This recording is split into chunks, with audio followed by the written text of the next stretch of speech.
송은재 TV 시작합니다. 대통령의 부인인 김건희 여사에 대해서 국민의힘 비대위에서 사과를 요구를 합니다.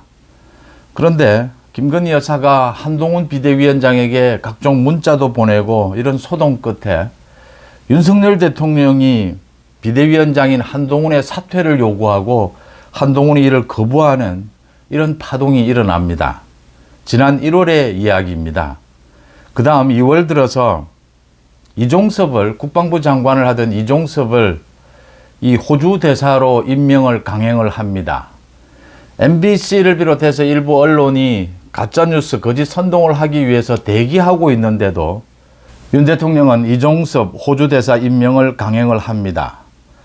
황상무가 여러 명의 기자들과 점심을 먹으면서 부적절한 말을 했는데도 이 이종섭 황상무에 대해서 어떠한 조치도 취하지 않고 윤 대통령은 버티다가 한동훈 비대위원장이 당시에 빨리 조치를 취해달라라고 애걸복걸 하는데도 10일이 넘게 버티다가 마지못해 처리를 합니다. 총선을 10일 정도 앞두고 윤 대통령은 한동훈 위원장이 이 의대 정원 부분에 대해서 그런 식으로 대국민 담화를 하면 더 이상 선거를 치를 수가 없다. 총선이 10일 남은 상황이었습니다. 비대위원장 못하겠다 라고까지 이야기하는데도 윤 대통령은 53분에 걸쳐서 의대 정원이 왜 필요한가를 일방적으로 국민들에게 설명합니다. 그리고 총선에서 패합니다. 그 뒤에 윤석열 대통령은 홍준표를 만나서 4시간 동안 이 총선 이후에 또 총선 전에 많은 자신의 불만 사항을 털어놓습니다. 여기에 홍준표는 나서서 한동훈에 대해서 사람이 사람에게 할 수 없는 정치권에서 그동안 듣도 보도 못했던 각종 욕설, 폐악질을 늘어놓습니다.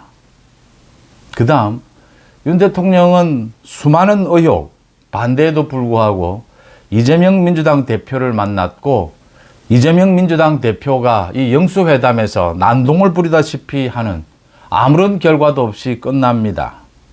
그 다음 국민의힘 전당대회가 열렸습니다.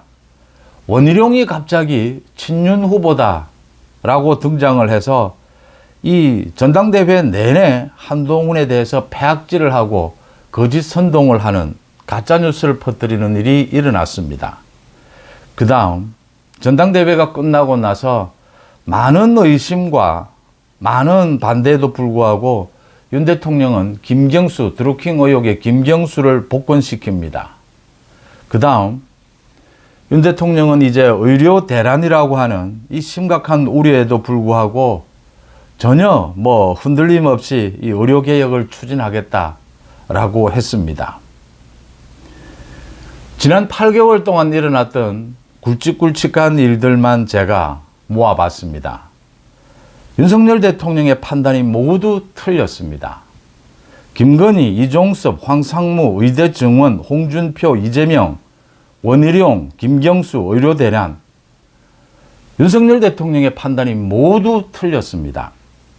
저는 거의 아마 대부분 송은재 TV를 통해서 이건 잘못됐고 이건 틀릴 것이다.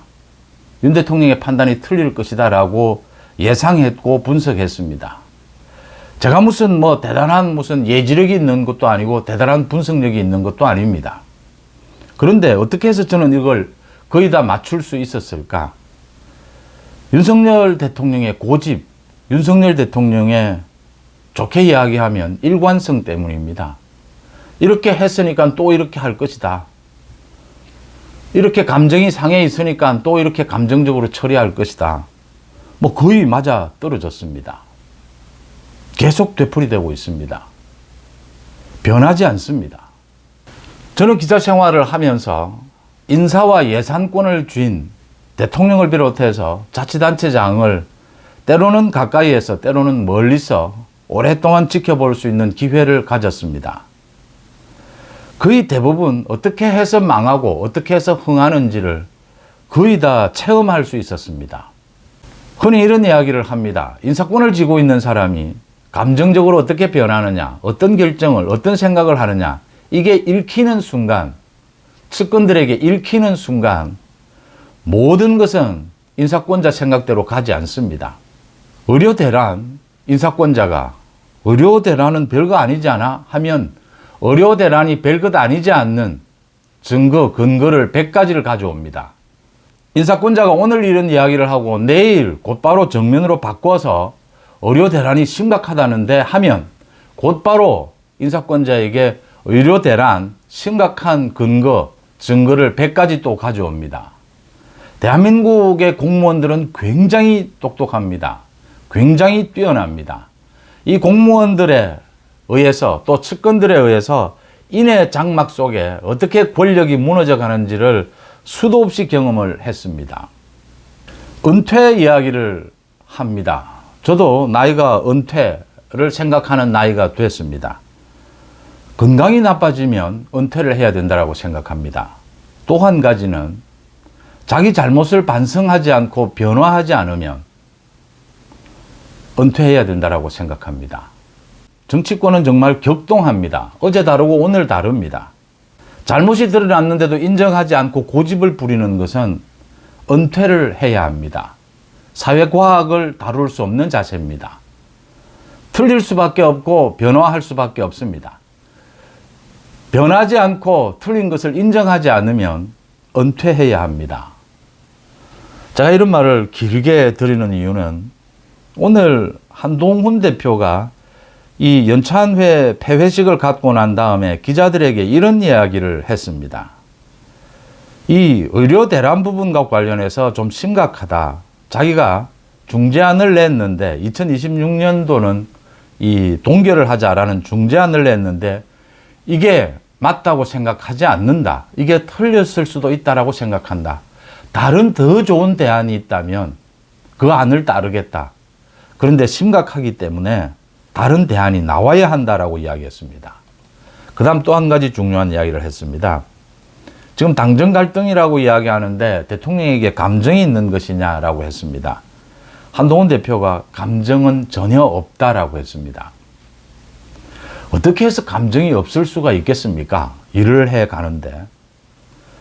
자제하고 절제할 수 있다라는 이야기죠. 일이 되도록 하기 위해서. 국민을 위해서 정치를 하는데 일이 잘 되도록 하기 위해서 자신의 감정 따위 정도는 절제할 수 있다. 이 이야기를 하는 겁니다. 한동훈이 그러면 이렇게 자제하고 절제를 잘 했느냐? 아닙니다. 총선 때 한동훈은 윤 대통령과 비교할 수는 없지만 한동훈도 격분을 몇 번 합니다. 판단을 그르칩니다. 윤 대통령이 사퇴하라고 한다. 사퇴 못하겠다. 기자들 앞에서. 윤 대통령에게 의대 증원 부분 대국민 담화를 그대로 이런 식으로 발표를 하면 비대위원장직 못하겠다. 선거 못 치른다. 대중 앞에 서서도 부산에서 윤석열 정부의 잘못을 왜 내가 다 책임져야 하느냐 라고 했습니다. 총선이 지나고 난 다음에 한동훈이 오랜 기간 칩거를 하다가 이제 전당대회에 출마를 했습니다. 많이 바뀌었습니다. 감정이 드러나지 않습니다. 윤 대통령에 대해서 어떤 부분에서 싸워야 하고 어떤 부분에서 싸우지 않아야 하고 어떤 부분에서 좀 마음에 들지 않아도 윤 대통령의 뜻에 따라서 찬성하고 추진력을 더하는 데 도움을 줘야 하는지를 이제는 구별합니다. 한동훈은 변하고 있습니다. 한동훈은 감정을 절제합니다. 윤 대통령은 변하지 않습니다. 윤 대통령은 감정을 절제하지 않습니다. 대통령실 지금 윤 대통령의 측근들은 윤 대통령이 어떤 결정을 내리고 어느 부분에서 화를 내고 어느 부분에서 굉장히 좋아할 것이라는 걸 다 압니다. 다 예상하고 있습니다.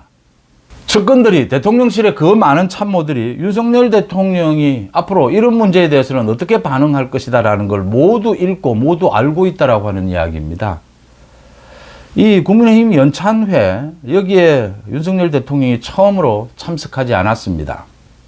또 오늘 저녁에 한동훈 지도부와 만찬을 하기로 되어 있던 것도 일방적으로 연기시켜 버렸습니다. 대통령이 인사권자가 예산권을 쥐고 인사권을 쥐고 있는 권력자가 감정이 드러나게 되면 이렇게 주변에 많은 참모들에게 자신의 생각을 읽히게 되면 이제 굉장히 힘들어집니다. 굉장히 모든 문제는 꼬이게 됩니다. 대통령 자신은 변하고 싶어도 변하지 못하도록 만듭니다. 그걸 인해 장막이라고 이야기를 합니다. 굉장히 똑똑합니다. 대한민국에 지금 대통령실에 근무하는 사람들, 고위공직자들 굉장히 똑똑한 사람들입니다. 굉장히 영리한 사람들입니다. 이권이 어디에 있고 어디로 가야 살아남고 어디로 가야 자기가 많은 이익을 챙길 수 있다는 것은 어쩌면 대통령이나 자치단체장들, 권력을 쥔 사람들보다 훨씬 더 똑똑하고 예민한지 모릅니다. 생존의 문제이기 때문입니다. 윤석열 대통령도 변하고 싶고 윤석열 대통령도 세상의 흐름을 알고 있고 지금 의료 대란 이 부분이 심각하다는 걸 모를 리가 없습니다. 바뀌고 싶어도 바뀌는 게 쉽지 않습니다. 윤석열 대통령도 지금 많은 인사를 하면서 이게 좀 문제가 있을 수 있다. 이게 지금 인해 장막 속에서 정보가 제한되고 있다라는 많은 생각을 할 겁니다. 그런데 바꾸고자 해도 쉽게 바뀌지 않습니다.